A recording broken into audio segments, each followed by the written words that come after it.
इंसान के और सूअर के 96% जीन सेम होते हैं। आपके और आपके भाई के 99.9% जीन सेम होते हैं। आपके और कुत्ते के 94% जीन सेम है। मतलब मात्र 4% का जेनेटिक डिफरेंस आपको सूअर से इंसान बना देता है और मात्र 3% का जेनेटिक डिफरेंस सूअर को कुत्ते से सूअर बना देता है। तो हमारे जन्म की शुरुआत एक सेल में मदर के जीन्स और दूसरे सेल में फादर के जीन्स, दोनों जीन्स में फ्यूजन होकर एक नया जीन प्रिपेयर होता है और इस नए जीन में इतनी सारी इंफॉर्मेशन होती है कि आपके दोनों पेरेंट्स के सारे कैरेक्टरिस्टिक फीचर्स, फॉर एग्जांपल आपके मम्मी और पापा बातें कैसे करते हैं, उनके चलने का ढंग कैसा है, उनके फेशियल एक्सप्रेशंस कैसे हैं, उन्होंने अपनी लाइफ में जो जो चैलेंजेस फेस किए हैं उन चैलेंजेस के अगेंस्ट कैसे रिएक्ट किया है, A to Z सारी इंफॉर्मेशन उस एक नए जीन के अंदर कंटेन होती है।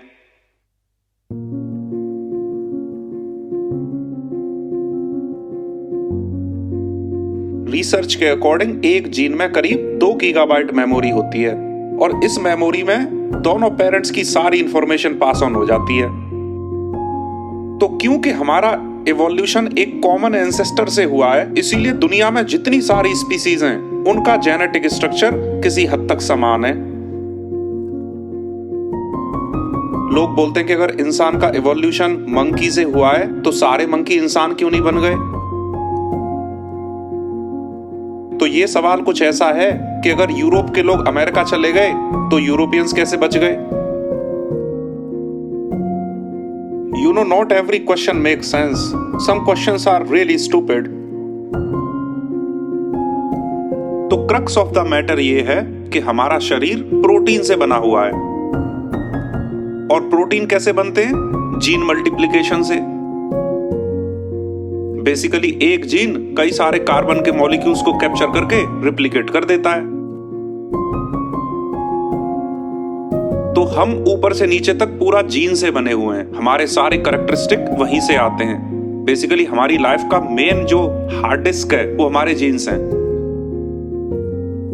तो क्योंकि धरती पे लाइफ एक ही जगह से आई है, सारी स्पीसीज एक ही जगह से इवॉल्व हुई हैं, तो इसीलिए सारे स्पीसीज का डीएनए थोड़ा थोड़ा मैच करता है। अब अगर आप अपना डीएनए 300 करोड़ साल पुरानी लाइफ से कंपेयर करोगे, फॉर एग्जाम्पल बैक्टीरिया जो कि 300 करोड़ साल पुराना है, तो बैक्टीरिया से हमारे जीन्स करीब 40-50% मैच करेंगे क्योंकि वो बहुत ज्यादा पुराना है। उसके बाद जीन्स में काफी बदलाव आ गया है। बैक्टीरिया के बाद नेक्स्ट अगर हम अपने जीन्स को प्लांट से कंपेयर करते हैं, 70 करोड़ साल पुराने हैं, जेनेटिक कंपैरिजन अच्छा हो जाएगा। फॉर एग्जाम्पल हमारे और केले के 60% जीन्स मैच करते हैं। उसके बाद नेक्स्ट फिश, मछलियां 40 करोड़ साल पहले आई हैं, तो मछलियों के और हमारे करीब 70% जीन्स सेम होते हैं। मैमल्स की शुरुआत करीब 6 करोड़ साल पहले हुई है। 6 करोड़ साल बहुत ज्यादा रीसेंट टाइम है, इसीलिए मैमल्स के जीन्स इतने ज्यादा मैच होते हैं।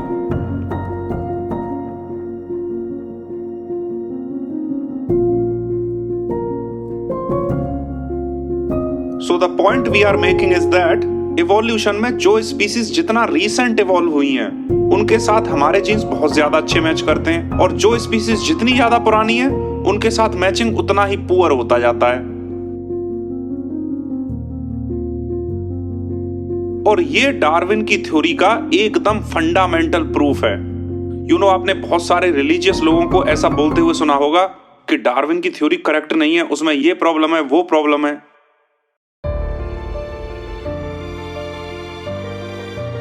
ये सब lack of education and lack of scientific thinking है। आज तक इस दुनिया में सिर्फ 3 थ्योरी हैं जो कि सबसे ज्यादा अच्छी और एक्यूरेट हैं। एक तो न्यूटन की थ्योरी ऑफ ग्रेविटी, दूसरा डार्विन की थ्योरी ऑफ इवोल्यूशन और तीसरा आइंस्टाइन की थ्योरी ऑफ रिलेटिविटी। ये तीनों थ्योरी आज तक की सबसे बेस्ट थ्योरी मानी जाती हैं, at least from the scientific angle. और जो लोग डार्विन की थ्योरी के अगेंस्ट बोलते हैं उनको इतनी साइंटिफिक नॉलेज नहीं है, इसीलिए ऐसे लोगों को सुनना बिल्कुल भी ठीक नहीं है। अब आप ऐसे सोचो कि 4% का जेनेटिक डिफरेंस आपको सुगर से इंसान बना देता है, तो मान के चलो कि हमारे जीन्स अगर 4% और इम्प्रूव हो जाएं, तो जो जनरेशन आएगी वो हमसे कितनी ज्यादा एडवांस होगी, इसको आप इमेजिन करके देखो। मतलब सुगर के रेस्पेक्ट में हम ज्यादा इवॉल्व हैं, हमारे रेस्पेक्ट में वो 4% इवॉल्व जीन्स वाली स्पीसीज कितनी एडवांस होगी, आप एक बार ये इमेजिन करके देखो।